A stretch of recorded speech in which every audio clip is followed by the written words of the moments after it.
दोस्तों, एक बार फिर गोडसे चर्चा में है। ट्विटर के इस जमाने में आपने कई बार उनके नाम का ट्रेंड चलते देखा ही होगा और पॉलिटिकल लीडर्स को भी डिबेट्स में या अपने ट्वीट्स में गोडसे का नाम लेते देखा और सुना होगा। अभी हाल ही में बीजेपी सांसद साध्वी प्रज्ञा का बयान आया। इस बयान को देखते हुए एक बात तो कही जा सकती है कि कभी बंद कमरे में इस पर होने वाली चर्चा अब सोशल मीडिया पर पक्ष विपक्ष में बदल गई है और एक बड़ा मुद्दा बन रही है। अगर ट्विटर की ही बात करें तो वहां वेल डन प्रज्ञा और गोडसे हैशटैग ट्रेंड कर रहा था। फेसबुक पर भी मैंने गांधी को क्यों मारा नाम से होम पेज सुर्खियां बटोर रहा था और हर साल गांधी जयंती पर गोडसे का नाम ट्रेंड पकड़ जाता है और उसी से शुरू होती है why I killed Gandhi book की खोज।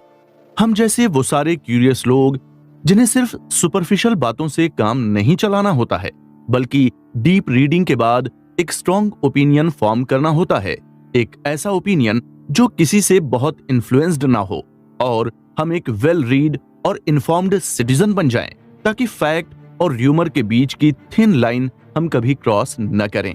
इन सब चीजों को अचीव करने के लिए तो हम ढेरों किताब खोजते हैं, बड़े बड़े आर्टिकल्स पढ़ते हैं, लेकिन इस बिजी और शॉर्ट टर्म कंटेंट वाले जमाने में एक मोटी बुक लेकर उसे पूरा पढ़ना एक टाइम टेकिंग प्रोसेस हो जाता है और फिर हम शॉर्टकट आजमाते हैं और पहुंच जाते हैं यूट्यूब पर उस किताब की समरी या रिव्यू सुनने के लिए।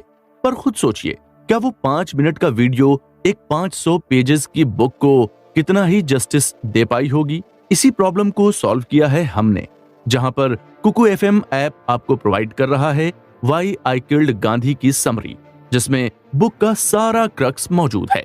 ये ऑडियो बुक समरी आपके एक्चुअल बुक रीडिंग का सबसे स्मार्ट सब्स्टिट्यूट है। तो चलिए इस बुक में जानते हैं कि सोशल मीडिया पर गोडसे का जो बयान ट्रेंड कर रहा है, जो उन्होंने गांधी जी की हत्या के मामले की सुनवाई कर रहे जज के सामने दिया था, आखिर क्या था वो बयान कि जिसे सुनने के बाद अदालत में प्रेजेंट सभी लोगों की आंखें गीली हो गई थीं और कई तो रोने लगे थे। एक एडवोकेट ने तो अपने कमेंट में ये तक लिख दिया था कि यदि उस समय अदालत में प्रेजेंट लोगों को ज्यूरी बना दिया जाता और उनसे फैसला देने को कहा जाता तो अनडाउटली वे प्रचंड मेजॉरिटी से नाथूराम को निर्दोष घोषित होने का निर्णय देते। इस पूरे बयान को सुनने के लिए और गोडसे के सोच को समझने के लिए सुनिए आगे के एपिसोड्स। मोहनदास करमचंद गांधी ने इंडियन पॉलिटिक्स को लीड किया है और वो एक एक्टिव लीडर के रूप में 1915 से लेकर 30 जनवरी 1948 की दोपहर तक रहे, जब नाथूराम विनायक गोडसे ने उनके जीवन का अंत करते हुए उनके सीने में 3 गोलियां दाग दी। इसके बाद नाथूराम गोडसे ने प्रशासन के सामने सरेंडर कर दिया। 8 नवंबर 1948 को दिल्ली के प्रसिद्ध लाल किले पर जब स्पेशल जज की कोर्ट में नाथूराम गोडसे से ये पूछा गया कि क्या वे अपने बचाव में कुछ कहना चाहते हैं, नाथूराम गोडसे ने एक डिटेल स्टेटमेंट के जरिए जज को अपना जवाब सुनाना चाहा। इस स्टेटमेंट के पब्लिकेशन पर बैन लगा हुआ है। चीफ प्रोसिक्यूटर सीके दफ्तरे ने नाथूराम गोडसे को कोर्ट में स्टेटमेंट पढ़ने की इजाजत तो नहीं दी, लेकिन उन्होंने इसे अपने खिलाफ लगाए आरोपों के बचाव में सबमिट करने की इजाजत दे दी। प्रोसिक्यूटर ने पाया कि मर्डर के इस मामले में नाथूराम के साथ सभी गवाह, महात्मा गांधी के साथ साथ मौजूदा रूलिंग पार्टी तक के तथ्यों पर रोशनी डाली जानी चाहिए। जनता इस मामले पर कोर्ट की ओर से शुरू से लेकर अंत तक सभी सच्चाई जानना चाहती थी। इसलिए जज श्री आत्मचरण ने वकील से कहा, मैं किस कारण जांच को रोकूं? मुझे कानूनन इसके लिए कोई वजह चाहिए, कोई ठोस कारण चाहिए ताकि मैं सारे चार्ज हटा सकूं। तो ऐसे में आपके पास कोई अथॉरिटी या कानूनी सबूत या ऐसा कोई कारण है जो आपके विरोध को सपोर्ट कर सके? लेकिन वकील के पास ऐसा कुछ नहीं था कि वो कोर्ट के सामने पेश कर जज को सेटिस्फाई कर सके। हिसार कोर्ट में नाथूराम गोडसे के स्टेटमेंट को पढ़ने के लिए दायर याचिका को खारिज कर दिया गया। अगले दिन इस स्टेटमेंट के कुछ अंश समाचार पत्रों में छपे। दोनों तरफ की दलीलें और भी कई महत्वपूर्ण तथ्य थे जो फिलहाल अंधेरे में ही थे। लोग ये जानना चाहते थे कि गांधी जी की हत्या करने वाले गोडसे पर कौन कौन से चार्ज लगे हैं। पंडित नेहरू प्रधानमंत्री थे। उनके कहे अनुसार हर राज्य में इस बयान के पब्लिकेशन पर रोक लगा दी गई, आंशिक और पूर्ण रूप से। इसके बाद सरकार ने नाथूराम गोडसे का पूरा बयान शिमला हाई कोर्ट में जून 1949 में दर्ज करवाया। नाथूराम गोडसे के कोर्ट में बयान के वक्त मीडिया कर्मी उस समय अपना पेन नोटबुक लेकर स्टेटमेंट नोट करने के लिए तैयार खड़े थे, उत्सुक थे सही रिपोर्ट जानने के लिए। नाथूराम गोडसे का बयान कोर्ट में दर्ज हुआ और अंग्रेजी में पब्लिश हुआ। क्योंकि कोर्ट की कार्यवाही भी इसी भाषा में हुई थी। दुनिया के हर कोने में लोग इस मामले की जानकारी को लेकर एक्साइटेड थे कि गांधी जी के हत्या वाले मामले का आखिर क्या होगा। लोग आश्चर्य में थे कि वो कैसा आदमी होगा जिसने महात्मा गांधी को मारा।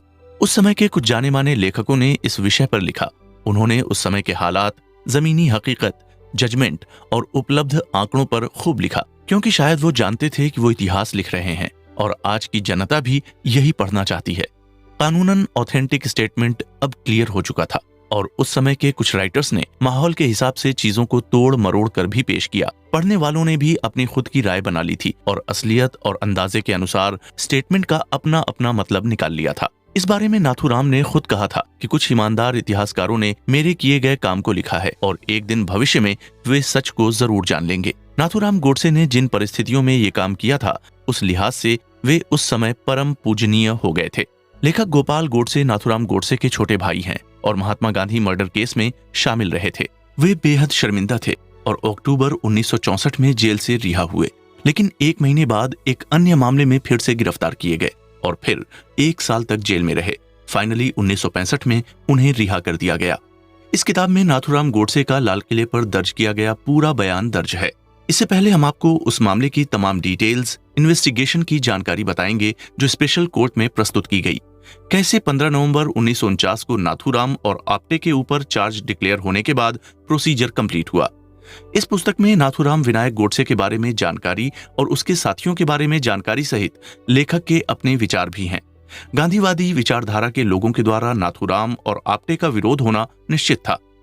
अपनी मर्जी से नाथूराम गोडसे ने अपने छोटे भाई दत्तात्रेय को ये बयान पब्लिक करवाने के लिए कहा था, जैसा लेखक ने लिखा है। किताब स्पेनिश वर्जन से ट्रांसलेट की गई है। इस किताब को छपवाने के लिए लेखक और एडिटर कमिटेड हैं। 19 सितंबर 1993, गोपाल गोडसे, द इवेंट, वो हादसा। 15 अगस्त 1947, ब्रिटिश हुकूमत के अंत के बाद ही बंटवारे का ऐलान हो गया। भारत और पाकिस्तान अलग अलग हो गए। लोगों का पलायन जारी था, दंगे हो रहे थे, मौतें हो रही थीं, लूट रेप से पूरा मुल्क परेशान था और ऐसे में गांधी जी मुस्लिमों के हितैषी और हिंदुओं के विरोधी के रूप में अपनी इमेज बिगाड़ चुके थे। राज्यों के बंटवारे को लेकर काफी मुश्किलें थी।